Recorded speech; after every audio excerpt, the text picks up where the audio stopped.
So you'll be the last question, but I just want to weigh in on that for 1 second. So there's another word for master narratives. It's called history.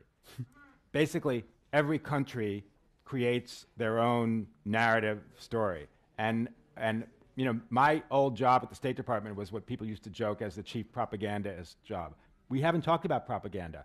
Propaganda, I'm not against propaganda. Every country does it, and they have to do it to their own population. And I don't necessarily think it's that awful. And this idea of a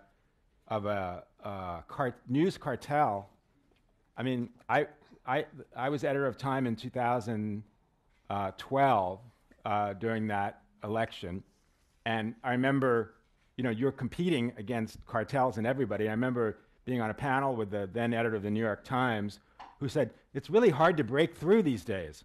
This is the editor of the New York Times saying it's hard to break through. I wanted to jump off the platform. Like, what's it like for the rest of everybody? So, I mean, there are cartels, but cartels don't have hegemony like they used to. The gentleman right there, last question.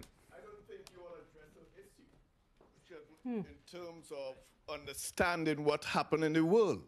Because what is happening in America is what the United States flipped on the global south and in the third world, which we live with for many, many years in terms of a master narrative that was and still is propaganda. You know what? I hate last questions. Don't you? I usually just want to end something before the last question. But at any rate, I want to thank this fantastic panel here today.